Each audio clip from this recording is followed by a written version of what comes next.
It's the President. pleasure of the Honorable Villanueva. Yes, Mr. President, just to put into the records, Mr. President, that while the minority leader made a motion a while ago, we were able to consult with different stakeholders, members of the Senate, and the minority leader agreed that this representation would amend his motion per se, Mr. President. And so with that, Mr. President, at this juncture, may I move to refer the verified complaint for impeachment against Vice President Sara Duterte to the Committee on Rules. I so move, Mr. President.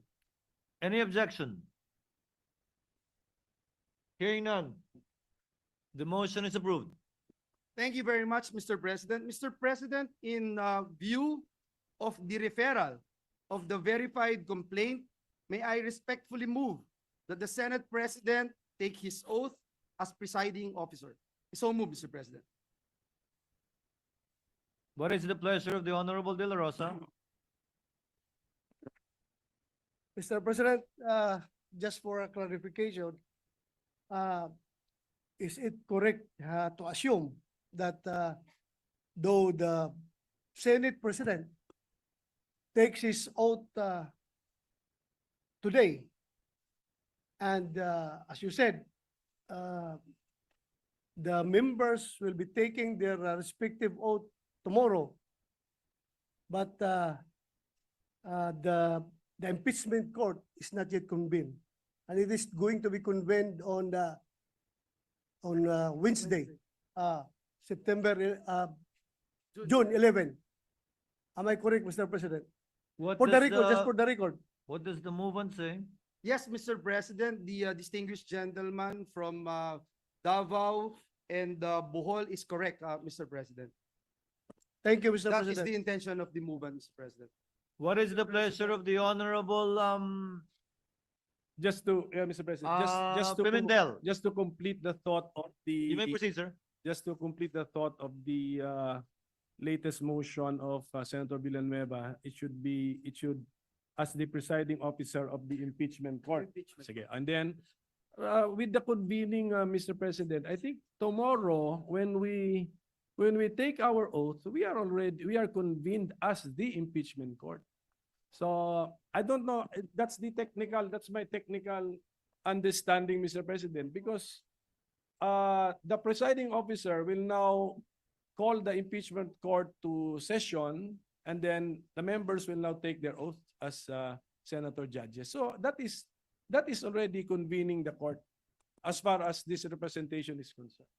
What does Mr. the move? President, if I may, Mr. President, as the Senator Villanueva is as the recognized. You movement may of the proceed, sir. motion, Mr. President, I stand firm with the motion that I am proposing right now, as this came through out of the consultations made by this representation to a lot of members of the Senate, Mr. President, just to put that on record.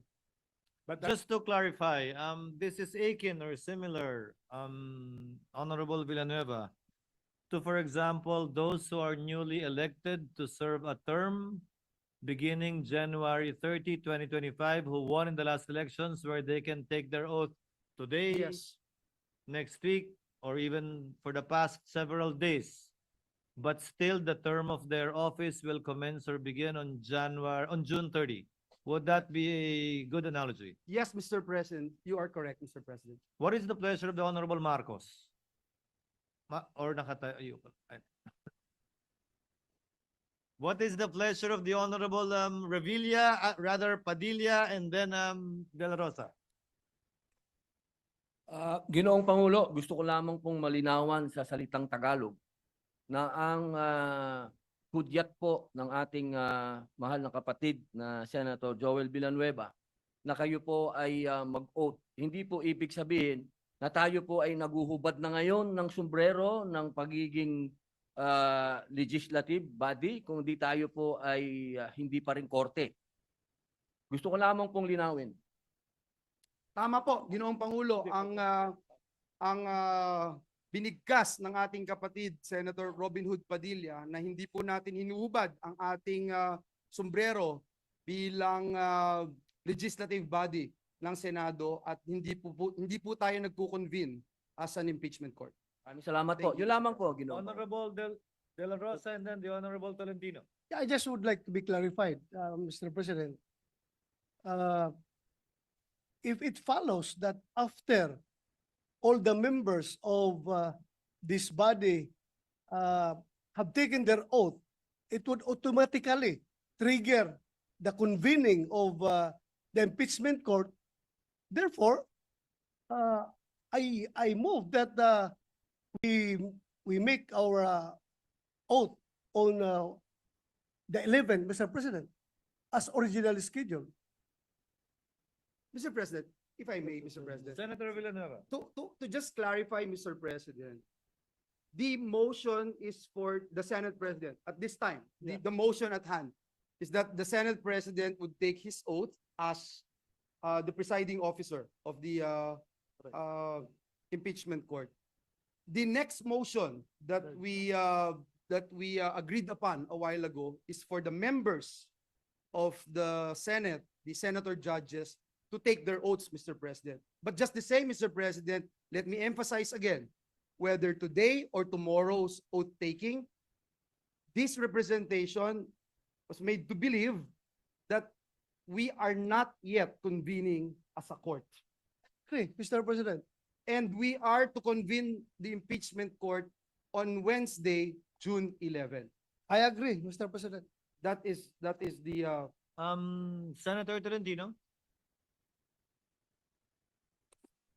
Just to further clarify, Mr. President, the impending oath of the Senate President is, if I'm not mistaken, and the movant can clarify this, pursuant to Resolution 39, Section 3 of our rules, which states, and I quote the pertinent provision, the President of the Senate shall preside in all other cases of impeachment, and for that purpose be placed under the prescribed oath or affirmation by any person authorized by law to administer an oath.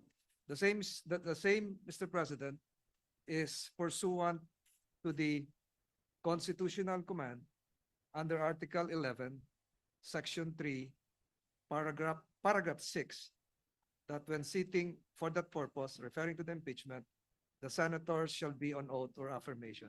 Is that the correct clarification, interpretation, if I may ask the movant, Mr. President? What does the movement say? Yung po bang panunumpa ngayon ng ating Senate President ay sang-ayon sa Resolution number 39 patungkol sa impeachment proceedings at sang-ayon din sa Article 11, Section 3 patungkol po sa panunumpa ng Senate President at lahat ng senador kung magbubukas ang isang impeachment trial court. Yun lamang po. yes, Mr. President. Mr. The answer is in the affirmative, Mr. President. Thank you, Mr. President. Thank you, Mr. President. We can Senator Pimentel is recognized. since we are debating on the nature of the third motion, actually, we're still on the second motion. Kaya nga. So, maybe if we can wait for the third motion and then revive this topic, Mr. President. I have no problem with that, Mr. President. And so I moved for the previous motion, Mr. President. The previous motion to the Senate President. And to take his Senator oath. Coco, you have no objection as to the clarification made by Senator De La Rosa earlier with respect to the second motion. Is that correct? Because it is more appropriate for the third motion which has not Yes. been made, Mr. President. So, mas nalilito tayo when we anticipate So the there third is motion. no reservation as to the second motion of the gentleman from Bulacan for the chair to take his oath as presiding officer. Is of that the impe- understanding of the Presiding chair? officer of the impeachment court. Yes, sir. Yes, sir. Senator De La Rosa. My clarification, Mr. President, was not yet forthrightly answered, Mr. President. Can this, can the presiding officer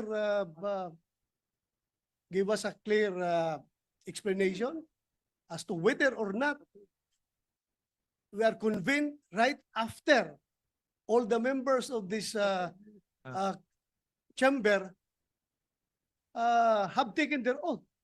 Because according to what we have discussed a while ago, that the convening of the court, of the impeachment court, shall proceed only on 11 or Wednesday. That's, So no, we are still on the second motion, Honorable De La Rosa. that is why, Mr. President, that's a precondition. Because Ah, but- otherwise, that's my question is a precondition to your taking of understood. oath. Because if you say that it will trigger, then I will object to your to that motion. Understood. Senator Cayetano, what Sir is your President. pleasure? If it will help, You may proceed, sir, if it will help. in the same manner, Mr. President, that you said that parang po yung mga nanalo nung May election, June 30 pa naman sila mag-hold office pero pwede na sila mag-oath.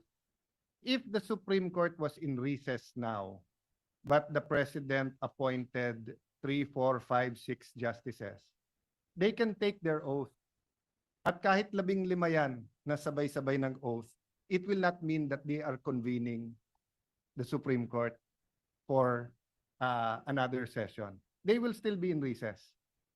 It will be either the law, which sets a date, or in our case, here in plenary, we will set the date kung kailan i-convene. So if it will help, so what will happen is you will take your oath tonight. Then because we referred it to the Committee on Rules, then following precedents, which is part of our rules, then tomorrow, we will take our oath as a group. But yung pagko-convene, in accordance then with our agreement and your notice, will be on Wednesday. If we all accept that, our taking of our oath tomorrow will not trigger the convention of the convening of the trial court. Of course, if we all agree today that after we take our oath, it will convene, then it will convene. But if we all agree we will just be taking our oath today, it's no different than new appointees of the Supreme Court or the CA or the RTC taking their oath, then waiting till the recess is over before they convene. No, if we all accept that, Mr. President. Senator Ontiveros is recognized. Salamat po, Mr. President. Mr. President, mga kasama, ang ginawa natin, tinilad-tilad natin yung original motion ng minority leader. Dahil sa primary issue na ni-raise ng gentleman from Camarines Norte and BARM na dapat tulad ng naging practice nung nakaraang mga impeachment processes, bagamat wala sa rules, i-refer muna sa Committee on Rules. Mapagbigay po ang minority. Nakipag-usap po kami sa inyong lahat sa pamamagitan ng ating pamunuan. At pumayag po kami, pumasok po kami dun sa kasunduan na sige, i-refer na muna sa Committee on Rules. Ipasa ibang araw yung panunumpa nating lahat before the presiding officer, pero siya ay manunumpa bilang presiding officer ngayong gabi. Natural na epekto na kapag ngayong araw manumpa ang presiding officer, bukas ay tayong lahat naman manunumpa bilang senator judges, natural na epekto yun na we have constituted an impeachment court. Hindi yun po ang unang issue na ni-raise na prejudicial issue. Yun lamang na bakit hindi idadaan din sa Committee on Rules. Nagbigay na po ang minority dyan. Tinilad-tilad na po natin yung original motion na hindi muna mag-constitute as impeachment court ngayong araw, i-refer nga sa Committee on Rules gaya ng hiniling ng good gentleman from Camarines Norte and BARM. At ngayong gabi, yung presiding officer lamang manunumpa. Bukas, tayong lahat ng iba ay manunumpa. At yung unang aktual na araw ng trabaho ng trial court ay sa Miyerkules pa. So please, maging resonable naman po tayo at tumupad naman po sa mga kasunduan nung tayo ay ilang oras na nagbubuo ng kompromiso na handa na nating tanggapin dito. Tumupad na kami dun sa prejudicial concern na idaan muna sa Committee on Rules at iisa lang ang manunumpa ngayong gabi. Bukas tayong lahat ng iba. There is no harm na nag-convene na tayo bilang korte bukas dahil wala pang gagawin ang korte bilang korte sa Miyerkules pa po. So I am appealing to the plenary, i-uphold naman natin yung pinaghirapan nating compromise nitong nakaraang 2 araw na tumupad dun sa unang issue na ni-raise ng good gentleman from Camarines Norte at BARM. Please lamang po mga kasama, palihog mga kauban. Salamat, Tabi, Mr. Thank you, President. Senator Ontiveros. Senator De La Rosa is recognized. Actually, Mr. President, the majority is kind enough para pagbigyan yung pakiusap ng minority. Na originally naka-schedule na tayo on May 11, yung ating lahat-lahat na gagawin. June 11, lahat natin gagawin. So, what's the difference kung yung aming pakiusap ay pagbigyan rin naman? Mr. President, just a clarification. With the permission of Senator De La Rosa, Senator Cayetano is recognized. Just to clarify, and I beg the indulgence of the minority. Everyone's in good faith kasi ang napag-usapan natin off the record, refer na natin tonight, mag-oath na si SP as presiding officer of the impeachment court. Tomorrow tayong mag-oath and then ituloy yung Wednesday. Yun yung agreement natin. We were silent on convening. So good faith everyone, because ang pagkaintindi naming marami na convening is a formal act. Hindi lang yung pag-oath na triggers that, di ba? Ang pagkaintindi pala ng minority is that so I'm just saying, if we cannot agree, we cannot agree, but there's no bad faith in both sides. So please accept Sige. my explanation. Then we can agree or agree to disagree. So, Mr. President, Senator Pimentel is recognized. if we look at practice, kasi nga kaya kami nag-compromise na dun sa referral to the Committee on Rules out of practice, not out of the letter of our rules.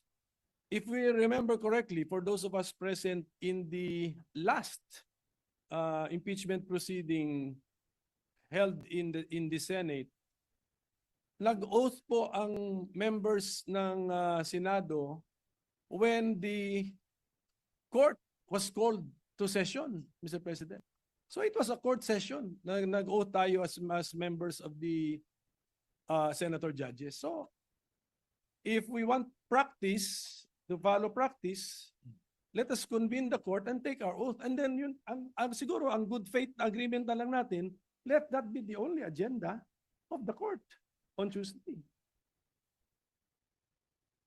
So you can ask our staff to check if what I'm saying is correct, that when we took our oath as senator judges, it was the court, the Senate as sitting as an impeachment court convened already, Mr. President.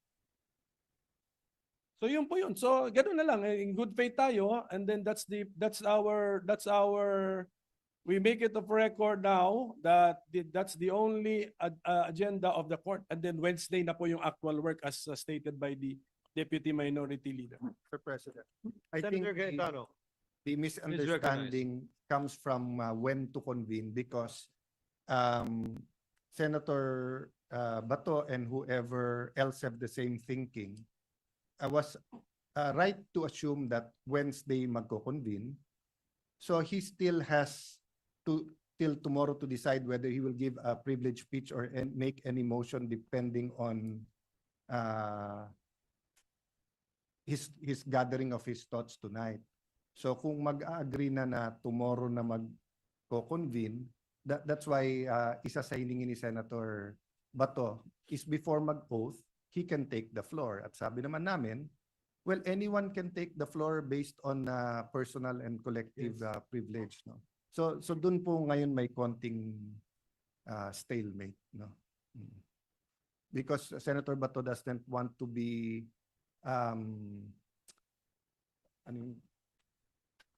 he doesn't want to be put in a position that he voted that tomorrow magko-convene right after mag-oath, pero may privilege, may speech pa siya before that. Am I correct, Senator Bato? Baka impeachment na maging Bato pa. Kaya magsasalita muna si Senator Bato bago doon. So that's the problem in agreeing with the second and the third motion as of now. So as not to belabor the point, with the permission of Senator Pimentel, the movement has already stated in the affirmative that the idea behind this motion, both for this representation, when this representation takes its oath, and when the other members of the chamber take their oath, is that we are not yet convening the impeachment court. So that was the answer of Senator Villanueva to the query, the movement, to the query of Senator Bato. That is the status. As stated by Senator Cayetano, there seems to have been a misunderstanding that was clarified that indeed, in good faith, there was a misunderstanding with respect to the effects of that motion. But the status is that is the intent of the movement. Unless there are... We cannot obsess over practice in the first motion and then abandon the practice on the third motion, Mr. President. So No, I'm just saying that Senator practice ang ginamit to accommodate the first motion, and yet practice hindi observed sa third motion, which is when we take our oath as senator judges, the court is convened. Unfortunately, the Mr. movement President, doesn't. if I may, Mr. President, unfortunately, we have yet to make any third motion, Mr. President. Yes, precisely. That's the thing, Mr. Pero- President. I think So the- and so, Senator De La Rosa has connected his vote on the second motion to Yes. the upcoming anticipated third motion, Mr. President. and when this representation was asked, I already responded, Mr. President, that upon consultation with members of this august chamber, that was the agreement, Mr. President. Again, to settle the issue, to abbreviate the proceedings as well, given the response of the Honorable Villanueva to the query of Senator Bato, and given the reservations of the Honorable Pimentel, do I take that as an objection to his second, or do you want to reserve the objection to the third motion? Because he already has answered. Can we proceed with the second motion without objection? No, because we are being trapped, Mr. President. The minority is being trapped if we will not object to the third motion, which is the oath taking of the senators as senator judges. Gusto nga namin convening of the court tonight, Mr. President. This is the product of an attempt to... Mr. President, The Honorable Villanueva is recognized. Mr. President, may I reiterate my previous motion, Mr. President? Mr. President, I move that the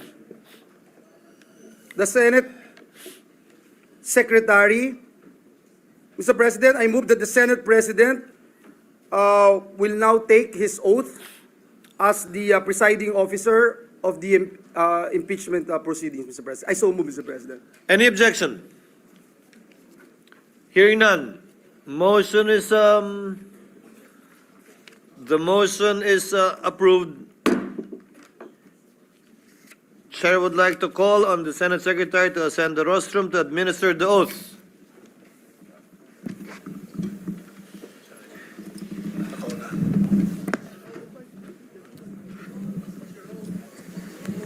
Sir, dito kayo, sir.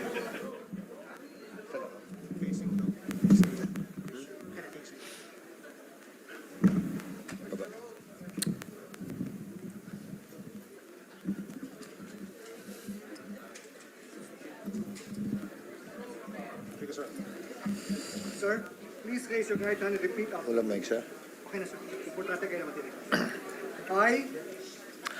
I, Francis Cheese G. Escudero, solemnly swear solemnly swear that in all things appertaining to that in all things appertaining to the trial of the impeachment of the trial of the impeachment of Vice President Sara Zimmerman Duterte, Vice President Sara Zimmerman Duterte, now pending, I will do impartial justice justice according to the Constitution according to the Constitution and laws of the Philippines. and laws of the Philippines. So help me God. So help me God.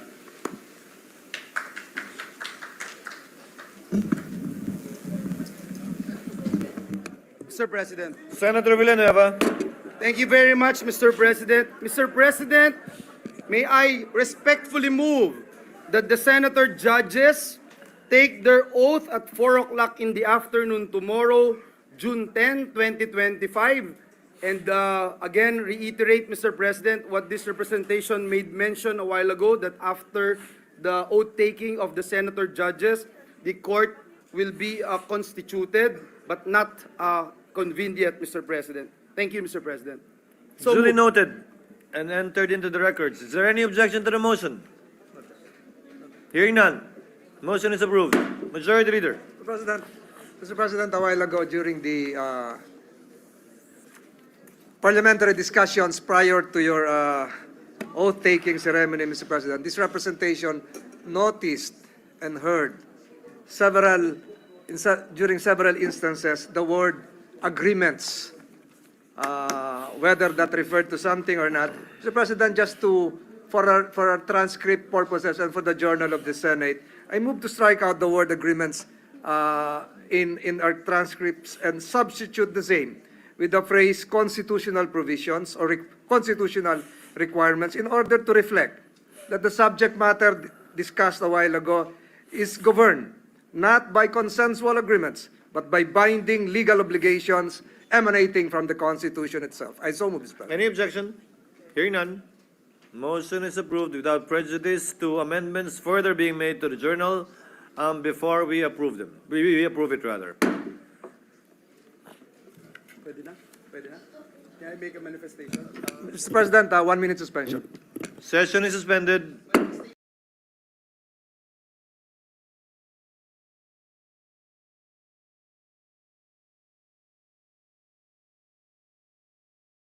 Mr. President, the Honorable Joel Villanueva is seeking the floor. I move that he be recognized. Senator Villanueva is recognized. Thank you very much, Mr. President. Thank you, Majority Leader. Mr. President, before our short manifestation, may I just be allowed, Mr. President, to show a 1-minute video presentation, Mr. President, because today we are celebrating the victory of our young boys aged under 16 years old who were champions of Southeast Asia Basketball League, Mr. President. Undefeated basketball team.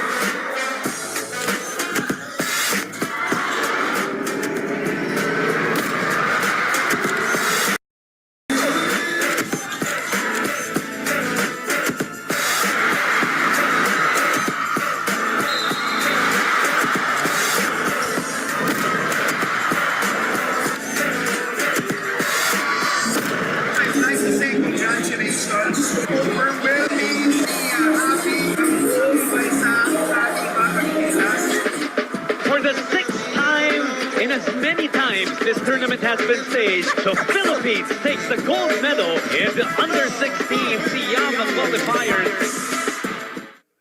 Thank you very much, Mr. President. Bilang may akda ng Adopted Resolution number 260, tayo po ay lubos na natutuwa at nagagalak na makasama po natin ngayong gabing ito ang koponan na nag-uwi ng makasaysayang pang-anim na sunod na gintong medalya ng Pilipinas sa Siyaba Under-16 Cup, ang Gilas Pilipinas Youth.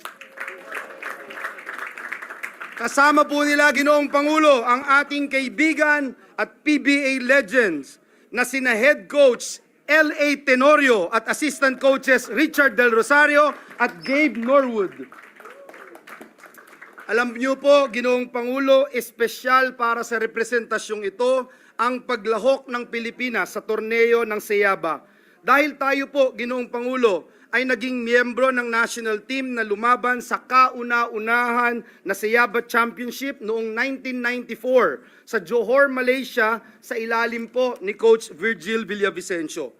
Kaya naman po, Ginoong Pangulo, buong puso nating binabati at binibigyang pugay ang napakagagaling na mga manlalaro ng Batang Gilas na sinungkit ang gintong medalya sa Seyaba Under-16 Cup. Sila po ay sina Jeremiah Antolin Jr., Nixon Cabanyero na mula po sa aking alma mater UST, Prince Carino, Everrain Cruz, Carl Gabriel de los Reyes, ang MVP ng torneo, Mr. President, Justin Halyare, Mel Jello Lumage, Chris Paul Miranda, kasama po niya ang kanyang tatay si Denok Miranda na ating kaibigan.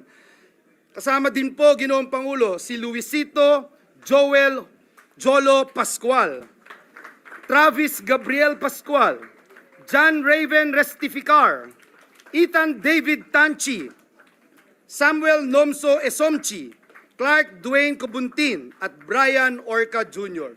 Ginoong Pangulo, Mr. President, these players gave their all and showcased their unparalleled skill and teamwork, sweeping, Mr. President, sweeping all the games and dominating the gold medal match against Indonesia with a commanding 70-40 victory, which we were humbled to have the opportunity to watch live. From their impenetrable defense that turned stops into easy transition points, to their well-executed half-court plays, we believe, Mr. President, that we have a very promising young national team on our hands. We can't wait for more greatness to unfold under the leadership of Coach L.A. Tenorio. Their win also secured our spot in the 2025 FIBA Under-16 Asia Cup, which will take place in Mongolia next month. Muli, Ginoong Pangulo, sa bawat manlalaro ng Batang Gilas, saludo po kami sa inyo. We and the millions of basketball enthusiasts across the world will continue to support you and cheer for you as you proudly play for the Philippines in your next competition. Muli, mabuhay ang Batang Gilas, mabuhay ang mga atletang Pilipino. Maraming salamat, Ginoong Pangulo, at pagpalain tayong lahat ng ating Panginoong Diyos. The Senate would like to congratulate the members of the Philippine Men's National Under-17 basketball team, Gilas Pilipinas. Of course, the chair would also like to congratulate the coach, who is one of the superstars of the Philippine Basketball Association, and of course, who hails from the Ateneo. When you're an Atenean, you must be good. Yes, Majority Yes, Leader, Mr. no offense President, meant because you're a last light, I'm sorry. Yeah, but I was more honed to be in a Jesuit institution longer, Mr. President, for the record. Next to deliver his manifestation of support for the Gilas Youth is Senator Christopher Lawrence Bongo. I move that he be recognized. Senator Bongo is recognized. Mr. President, sports muna tayo.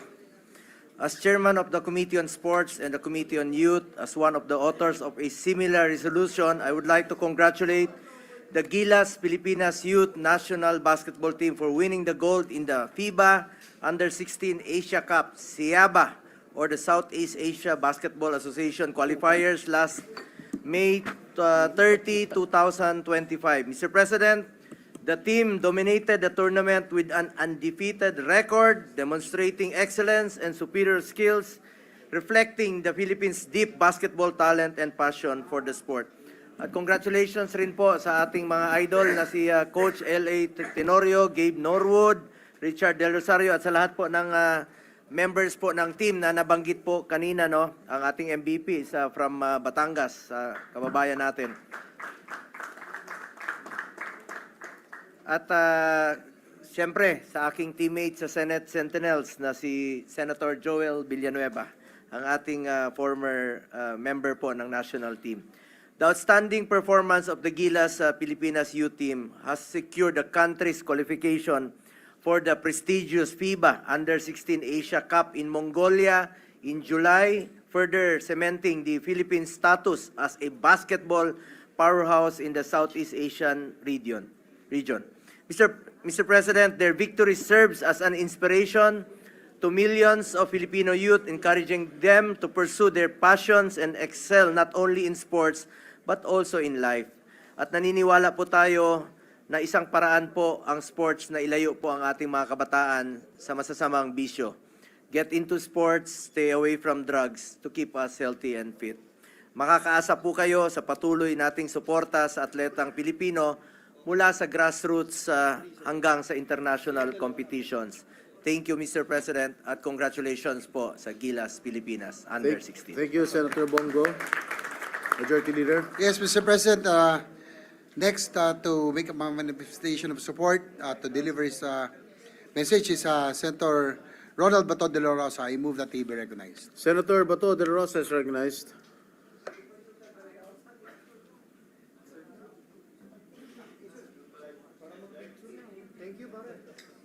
Mr. President, Senator de la Rosa prefers that his manifestation be inserted in the record. The message of Senator de la Rosa is hereby inserted into the records.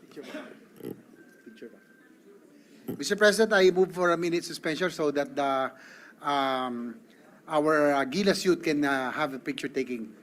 Session suspended. May we request the members of Gilas Pilipinas to ascend to the rostrum, please?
Desisyon. Mr. President, we are in receipt of the Conference Committee report on the disagreeing provisions of Senate Bill number 2893 and House Bill number 6452. These are the bills on the Virology Institute of the Philippines Act.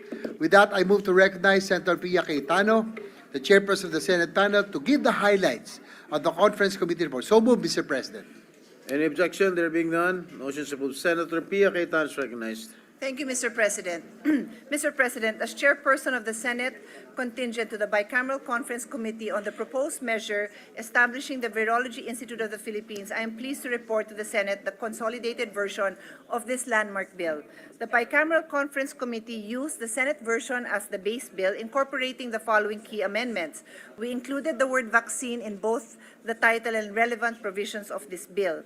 We also included another function that will allow the VIP to explore different modes of financing to support the development of new industries, products, and services. We clarified and strengthened provisions on the protection of intellectual property. We improved the provisions on the Virology Research Fund in accordance with the proposal of the Department of Finance and the Bureau of Treasury. Lastly, we created a joint congressional oversight committee to help monitor the implementation of the law. It must be emphasized that despite the amendments in the BICAM, the original intention of the Senate is preserved. There remains a clear delineation of functions between the RITM and the VIP. The ratification of the VIP is a critical step in securing the health and safety of our people, not just today, but for generations to come. The establishment of the VIP embodies a One Health approach, which recognizes the interconnection among humans, animals, plants, and the environment. This integrated framework empowers our country to respond swiftly and effectively to viral threats, strengthening our ability to develop diagnostics, therapeutics, and vaccines in times of public health emergencies and beyond. Mr. President, I have a few more important notes to include, but I respectfully request that the rest of my speech be included in inserted into the record, Mr. President. Thank you. The manifestation of Senator Pia Cayetano is hereby noted and inserted into the records. Majority Leader. Mr. President, I move that we approve and ratify the Conference Committee report on the disagreeing provisions of Senate Bill number 2893 and House Bill number 6452, and let the text of the joint explanation be deemed spread to the records of this chamber. So move, Mr. President. Any objection? There being none, motion is approved. The Conference Committee report on the disagreeing provisions of Senate Bill number 2893 and House Bill number 6452 is hereby approved and ratified. Majority Leader. Mr. President, we are in receipt of the Conference Committee report on the disagreeing provisions of Senate Bill number 2699 on Konektadong Pinoy Act and House Bill number 6 on Open Access in Data Transmission Act.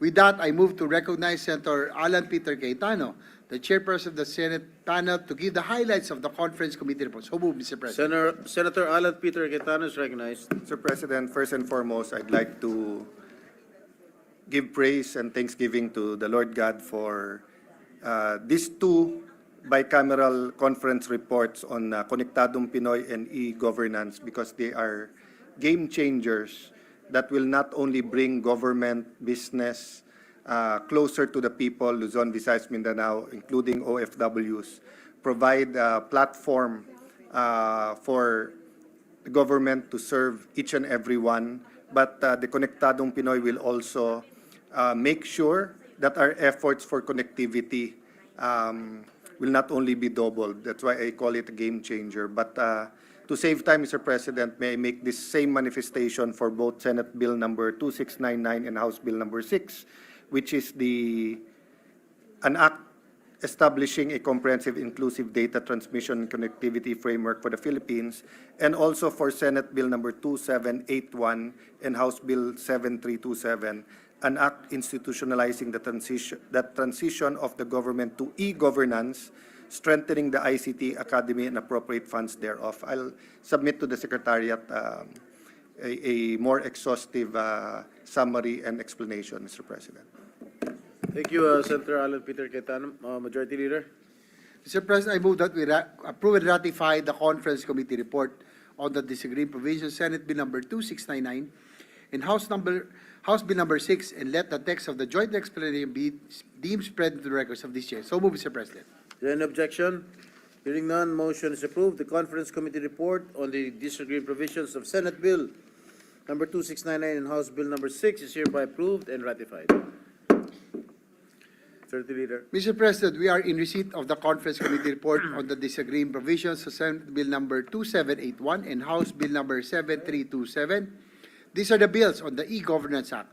With that, I move to recognize once again Senator Alan Peter Cayetano, the chairperson of the Senate panel, to give the highlights of the Conference Committee report. So move, Mr. President. Senator Alan Peter Cayetano is recognized. Mr. President, same manifestation. The, Thank you, Majority Leader. The manifestation of Senator Cayetano is hereby noted. Majority Leader. Mr. President, I move that we approve and ratify the Conference Committee report on the disagreeing provisions of Senate Bill number 2781 and the House Bill number 7327, and let the text of the joint explanation be deemed spread to the records of this chamber. So move, Mr. President. Any objection? There being none, motions approved. The Conference Committee report on the disagreeing provisions of Senate Bill number 2781 and House Bill number 7327 is hereby approved and ratified. Majority Leader. Mr. President, we are in receipt of the Conference Committee report on the disagreed provisions of Senate Bill number 2974 and House Bill number 9726. These are the bills on the expanded Philippine Science High School System Act. With that, I move to recognize Senator Juan Miguel Zubiri, the chairperson of the Senate panel, to give the highlights of the Conference Committee report. So move, Mr. President. Senator Zubiri is recognized. Thank you very much, Senate President Pro Temp and our Majority Floor Leader.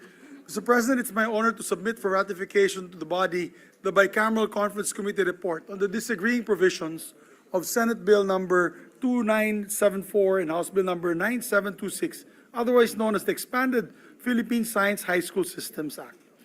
This is our measure strengthening the Philippine Science High School system to enable it to serve more deserving young students across the country. Would you believe it, Mr. President, that for many years, during the establishment of the Philippine Science High School, we only had one science high school per region. Sa laki po ng populasyon natin, ay umabot na po tayo sa higit 110 million Filipinos, we definitely need to expand the Philippine Science High School system across the country. So, in line of this, we had a very productive pre-BICAM and BICAM meetings. We were able to reconcile the Senate and House versions of the bill. The BICAM panel adopted the Senate version as the working draft. The most significant matter that we resolved was the number of campuses. As of now, under this bill, which hopefully will be signed by the President, we'll be creating at least 2 Philippine Science High School campuses per region, Mr. President. And for example, sa amin po, sa Northern Mindanao, yung campus ng Philippine Science High School ay nasa Baloy, Lanao del Sur.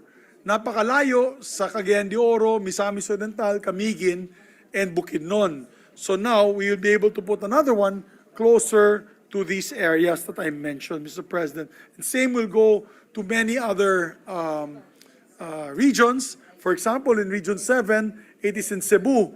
And the people of Bohol are also clamoring for one more science high school in the province of Bohol, being that it's the second largest population in Region 7 in terms of population according to province, Your Honor, Mr. President.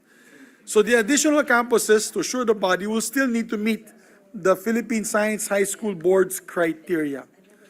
Furthermore, in the reconciled bill, we'll be able to receive the PSHS will be able to receive support from the Adopt a School program for its improvement of its learning facilities and research-related activities. The campuses will also facilitate partnerships with the DepEd, Department of Education, Science High Schools, and Special Science Elementary and High School programs. I'd like to thank the members of the subcommittee that helped me in the passage of this measure. This is one step towards our mission to bring high-quality education to every Filipino across the country. I hope that we can all get behind this measure to make our STEM education more accessible to more deserving young students. But I would like to make special thanks, to give special thanks to Senator Alan Peter Cayetano, the chairperson of the Committee on Science and Technology, for granting our request to create this subcommittee and designating us as chair. Thank you, sir. Thank you. And of course, he went to me earlier and asked if he could be made co-sponsor and co-author of the measure, Mr. President, for the record. I would like to also thank our BICAM panel headed by my co-chair, Congressman Carlito Marquez, together with Minority Leader Coco Pimentel, Senator Nancy Binay, Senator J.V. Ejercito, Senator Win Gatchalian, Congresswoman Maria Vanessa Aumentado, Congresswoman Divina Grace Yu, Congressman Gabriel Bordado, Congressman Ino D., Congressman Jazel Yu, and Congressman Joey Salceda. With that, Mr. President, I'd like to move for the joint explanatory note of the disagreeing provisions of Senate Bill number 2974 and House Bill number 9726 to be read in toto into the records, that the conference committee report be ratified as well by the body. Maraming salamat po. Mabuhay ang Senado, mabuhay ang ating bansang minamahal. Thank you, Senator Subiri. Majority Leader. Yes, Mr. President, I move that we approve and ratify the conference committee report on the disagreeing provisions of Senate Bill number 2974 and House Bill number 9726, and let the text of the joint explanation be deemed spread to the records of this chamber. So move, Mr. President. Is there an objection?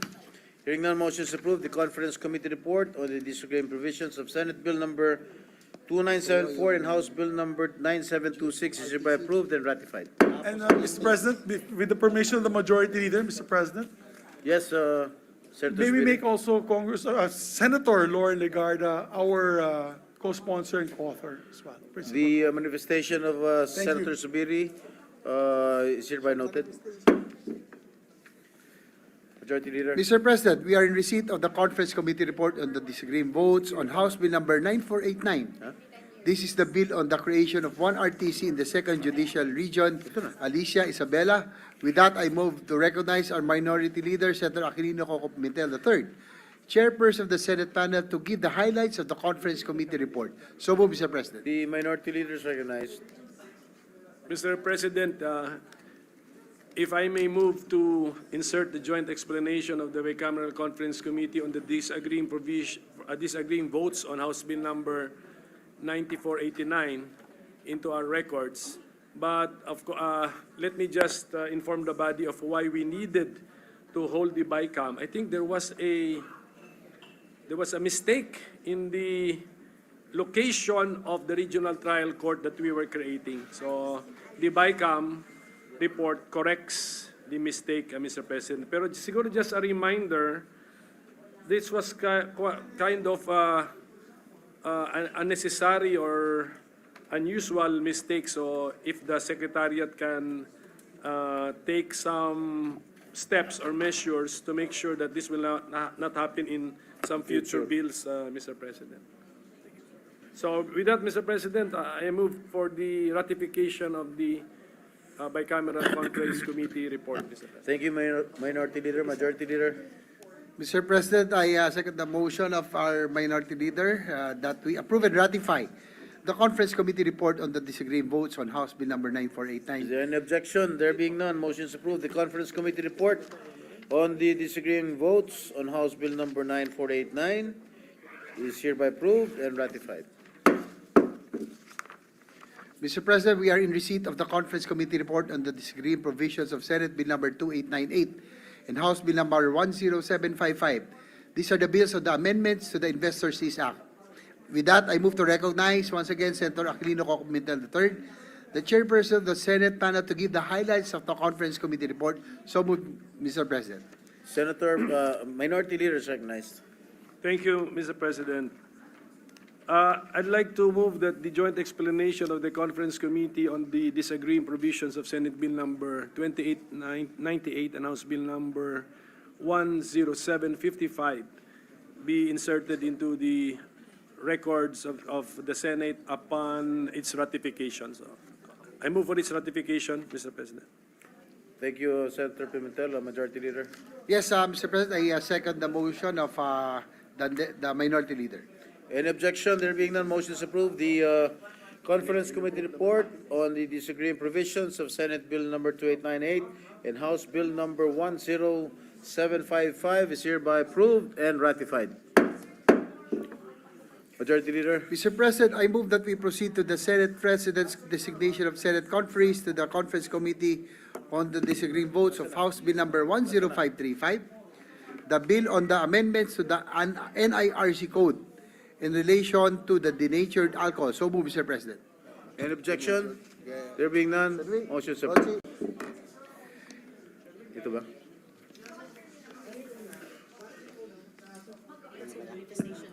Denatured ba yung sinabi niya? Sabay mo na. Denatured? Okay. Isa na lang naman to. The following members are hereby designated as Senate conferees to the Conference Committee on the disagreeing votes of House Bill number 10535, and they are Senator Win Gatchalian as chairperson, Senator Pia Cayetano, Senator J.V. Ejercito, Senator Nancy Binay, Senator Aquilino Coco Pimentel, the third on the part of the minority. So designated. Majority Leader.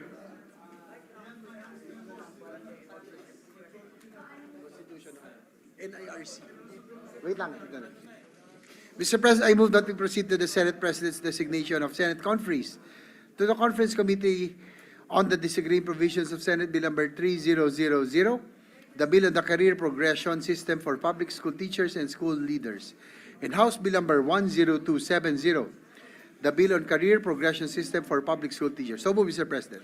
Hearing no objection, the following members are hereby designated as Senate conferees to the Conference Committee on the disagreeing provisions of Senate Bill number 3000 and House Bill number 10270, and they are the following: Senator Sherwin Gatchalian as chairperson, Senator Jingo Disrepresentation, Senator Loren Legarda, Senator Ramon Bong Revilla Jr., and Senator Coco Pimentel on the part of the minority.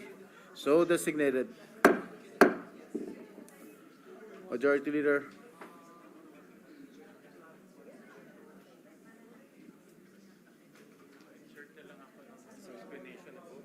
Meron pa?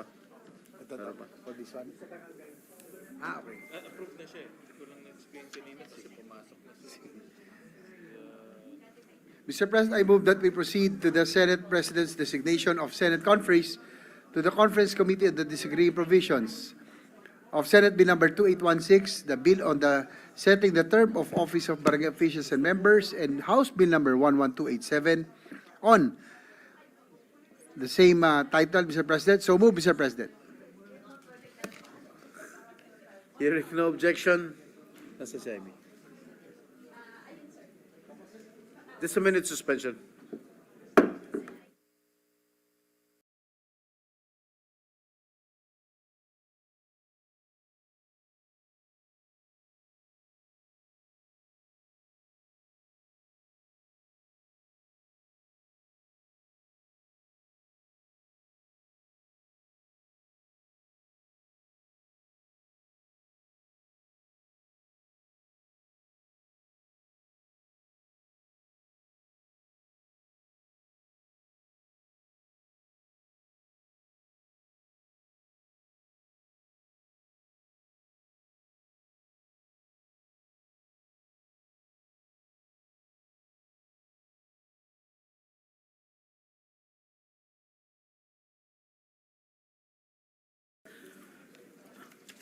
Can you repeat your previous motion, Majority Mr. Leader? President, I move that we proceed to the Senate President's designation of Senate conferees to the Conference Committee on the disagreeing provisions of Senate Bill number 2816 and House Bill number 11287. These are setting the term of office of barangay officials and members of the Sangguniang Kabataan. So move, Mr. President. Thank you. Hearing no objection, the following members are hereby designated as Senate conferees to the Conference Committee on the disagreeing provisions of Senate Bill number 2816 and House Bill number 11287, and they are the following: Senator Amy Marcos as chairperson, Senator Loren Legarda, Senator Cynthia Villar, Senator Mark Villar, Senator Robin Hood Padilla, Senator Bato de la Rosa, Senator Juan Miguel Subiri, Senator Jingo Ejercito Estrada, and Senator Coco Pimentel on the part of the minority. So designated. Majority Leader. Mr. President, likewise, Senator Win Gatchalian would like his manifestation on the two bills that were passed on third reading, namely Senate Bill number 2868 under Committee Report number 342 and House Bill number 10535, Committee Report number 581 be inserted into the records. The manifestation of Senator Sherwin Gatchalian is hereby noted and inserted into the records. 11 pa tayo.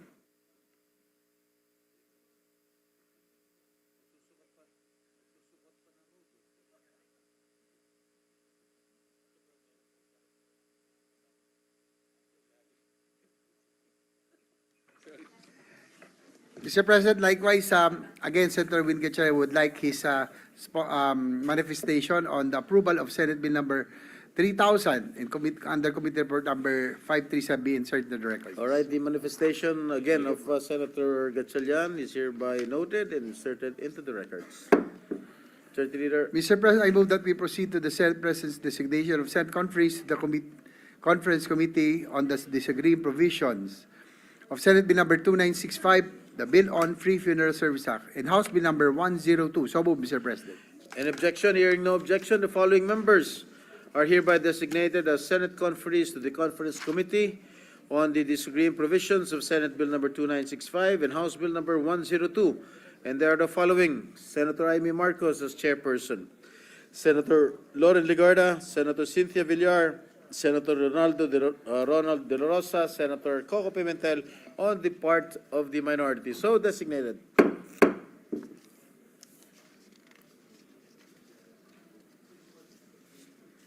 Majority Leader. Yes, Mr. President, before adjourn, the Deputy Minority Leader, Senator Risa Dibar, is seeking the floor. Senator De La Rosa is recognized. Senator Ontiveros is recognized. I'm sorry.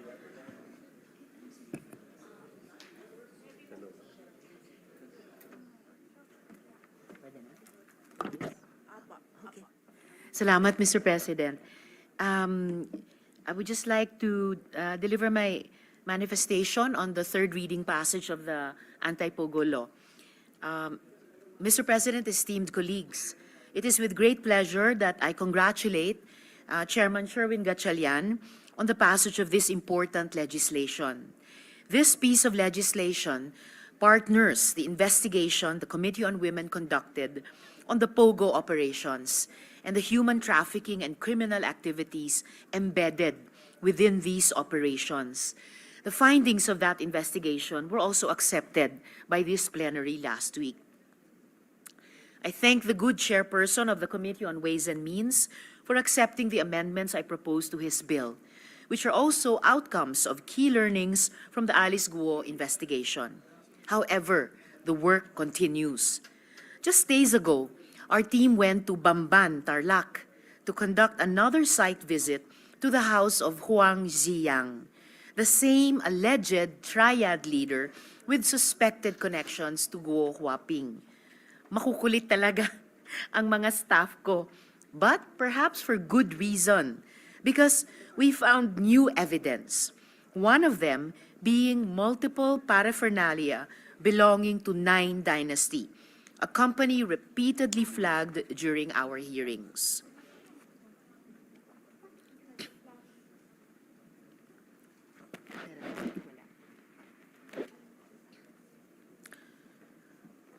Why does this matter?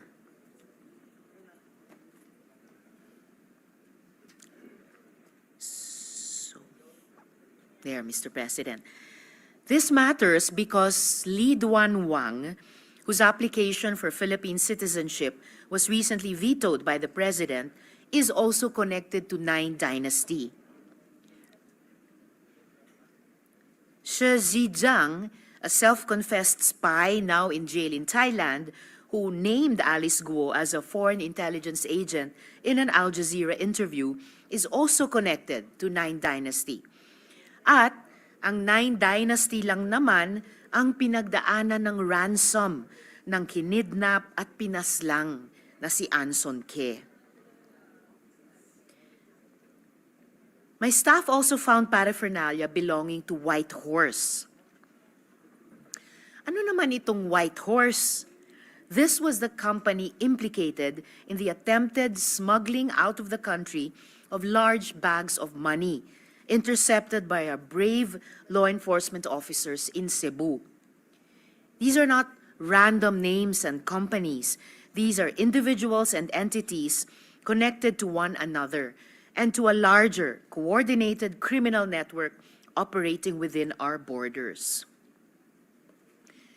We are seeing the outlines of something deeply concerning, a web of criminal elements that includes scam syndicates, shell companies, foreign actors, and compromised government officials, local or national, seeking to influence our systems. Speaking of compromised officials, sa loob ng villa ni Huang Ziyang, nakita pa namin ito. Another document linking him to Mayor Dong Kalugay, who denied under oath knowing him. We must be clear-eyed and united in dismantling this threat. Dahil sa bill na ito, mas mahigpit na ang mga patakaran sa pagrehistro ng mga korporasyon. Dahil sa bill na ito, mas malaki na ang mga parusa sa mga ganid na opisyales ng gobyerno na nakikipagsabuatan sa mga pogo boss. Dahil sa bill na ito, hindi na basta-basta makakatakas sa layover ang mga masasamang loob na pinapadeport natin. Dahil sa bill na ito, ang mga nakuha na mga properties na galing sa krimen na pogo-related ay maaari nang gamitin ng Estado ng mas mabilis para tulungan ang mga biktima. Dahil sa bill na ito, wala na, at least on paper, ang bangungot ng pogo. Congratulations once more to the Chair at maraming salamat, dear colleagues. Maraming salamat po, Mr. President. Thank you, Senator Risa Ontiveros, Majority Leader. Mr. President, Senator Villanueva would like to insert in the records his explanation of vote for the following bills. Senate Bill number 2868, Senate Bill number 2821, Senate Bill number 2982, Senate Bill number 2899, Senate Bill number 2903, Senate Bill number 2999, Senate Bill number 2613, Senate Bill number 3000, House Bill number 555, House Bill number 10885, House Bill number 11162, House Bill number 11163, House Bill number 10080, House Bill number 10405, House Bill number 10622, House Bill number 9314, House Bill number 9642, House Bill number 9601, House Bill number 9602, House Bill number 11038, House Bill number 11185, House Bill number 11167, House Bill number 11351, House Bill number 11299, House Bill number 11300, House Bill number 11301, and House Bill number 11302. The explanation of votes of Senator Joel Villanueva regarding the aforementioned bills mentioned by the Majority Floor Leader is hereby noted and inserted into the records. Yes, before adjourn, Mr. President, as the Deputy Minority Leader is again seeking the floor, I move that she be recognized. Senator Risa Ontiveros is recognized once more. Oops, careful. Salamat po, Mr. President. Just a brief manifestation, Mr. President. Sa totoo lang po, it was my original disposition to divide the House on the original motion on impeachment of the minority leader. But sharing in Senator Alan Cayetano's declarations on the good faith on the part of each and every member of this body, I acceded to the actions reached tonight. As a member of the minority, I hold our Senate to our commitment to faithfully uphold the Constitution in both its letter and spirit, and for the members of the body to take our oaths as senator judges tomorrow and in the succeeding days, and for the articles of impeachment to be presented on Wednesday before the impeachment court. Nothing less is expected of us by the Filipino people. Marami pong salamat, Mr. Thank you very much, Senator Risa, for your manifestation. Majority Leader. Mr. President, I move that we adjourn the session until 3 o'clock in the afternoon of Tuesday, June 10, 2025. Is there any objection? There being none, session is adjourned until 3 o'clock in the afternoon of Tuesday, June 10, 2025.